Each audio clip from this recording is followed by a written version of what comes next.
ഇത് അനാരോഗ്യകരമായ പ്രവണത എന്ന് പറയുമ്പോൾ ആരാണ് ഇത് തുടങ്ങിവെച്ചത് എന്നൊരു ചോദ്യമുണ്ട്. രാഹുൽ ഗാന്ധി പുതിയുഗ യാത്രയുടെ സമാപന ദിവസം CJP ആരോപണം ഉന്നയിക്കുന്നു. സ്ഥാനാർത്ഥി നിർണയത്തിന് ശേഷം 10 മണ്ഡലങ്ങളിൽ ഡീൽ എന്ന ആരോപണം ഉന്നയിക്കുന്നത് VD സതീശനാണ്. UDF സെറ്റ് ചെയ്ത അജണ്ടയിൽ ഇപ്പോൾ CPM വീണു പോകുന്നതും മറുപടി പറയുന്നതുമാണ് കാണുന്നത്. അങ്ങനെയാണെങ്കിൽ ഇത് നിങ്ങളുടെ തന്ത്രമാണോ ഈ തെരഞ്ഞെടുപ്പിൽ? അത് തന്ത്രം എന്നതിലുപരി ഇത് വസ്തുതയാണല്ലേ. ഡീൽ എന്ന് പറയുന്നത് കേവലം ഒരു ഭാവനയല്ലല്ലോ. കേരളത്തെ സംബന്ധിച്ച് ഗ്രൗണ്ടിൽ പോകുന്ന മാധ്യമ പ്രവർത്തകർക്കടക്കം ലഭ്യമാവുന്ന വിവരങ്ങൾ ഇപ്പൊ കൊടുങ്ങല്ലോ BJPയെ സംബന്ധിച്ച് ഒരു A ക്ലാസ് മണ്ഡലം എന്ന് അവർ എത്രയോ കാലങ്ങളായി കണക്കൂട്ടിയതൊരു മണ്ഡലം. അവിടെ അവരുടെ സീനിയർ നേതാവായ അഡ്വക്കേറ്റ് B ഗോപാലകൃഷ്ണൻ ആദ്യഘട്ട പ്രചരണം നടത്തുന്നു. അദ്ദേഹത്തിന്റെ സ്ഥാനാർത്ഥിത്വം ഉറപ്പിക്കുന്നു.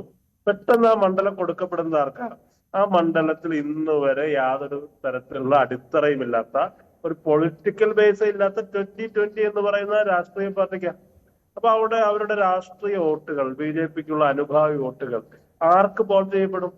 വളരെ കൃത്യമായ ഒരു പൊളിറ്റിക്കൽ മെസ്സേജ് അല്ലേ. ഞാൻ കൊടുങ്ങല്ലൂർ എന്ന് പറഞ്ഞത് ഒരു ഉദാഹരണം മാത്രമാണ്. കേരളത്തിലുടനീളം ഇത്തരം നിയോജക മണ്ഡലങ്ങളിൽ യാതൊരു രാഷ്ട്രീയ അടിത്തറയും ഇല്ലാത്ത 2020 പോലുള്ള 300 ചില്ലറ സീറ്റുകളിൽ മത്സരിച്ച് 4 സീറ്റുകളിൽ മാത്രം വിജയിച്ച BJDS പോലുള്ള രാഷ്ട്രീയ പാർട്ടികൾക്ക് ഈ അവസരം കൊടുക്കുന്നുണ്ടേ.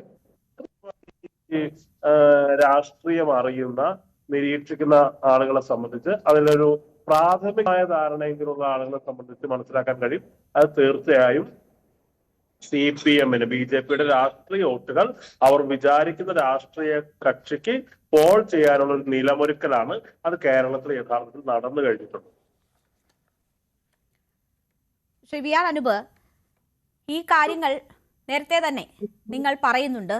പ്രതിപക്ഷ നേതാവ് തന്നെ 10 മണ്ഡലങ്ങൾ, അതിൽ ഏതാണ്ട് 7ഓളം മണ്ഡലങ്ങളുടെ പേരെടുത്ത് തന്നെ ഈ ആരോപണം ഉന്നയിക്കുന്നുണ്ട്. നോക്കൂ, 2020 ഈ തെരഞ്ഞെടുപ്പിലാണ് BJPയുടെ ഘടകകക്ഷിയായി വരുന്നത്. ഘടകകക്ഷികൾക്ക് സീറ്റ് അനുവദിക്കുക എന്നത് ഒരു മുന്നണിയിൽ സാധാരണയായി എല്ലാവരും ചെയ്യുന്നതാണ്, നിങ്ങളും ചെയ്യുന്നതാണ്, UDFനും LDFലും ഒക്കെ നടക്കുന്നതാണ്. അപ്പോൾ പുതിയ ഒരു ഘടകകക്ഷിയെ ഉൾപ്പെടുത്തുമ്പോൾ അതിൻ്റെതായ സീറ്റ് വിഭജന തന്ത്രങ്ങൾ അവിടെ ഉണ്ടാകാം. അതിൽ നിങ്ങൾക്ക് ഇങ്ങനെ ഒരു ആരോപണം ഉണ്ട്, അത് നിങ്ങൾ ഉന്നയിക്കുകയും ചെയ്യുന്നുണ്ട്. പക്ഷേ മുഖ്യ വിഷയം അതാക്കി നിലനിർത്തുക, ദിവസവും ഈ വാക്പോരിലേക്ക് ശ്രദ്ധ കൊണ്ടുവരിക,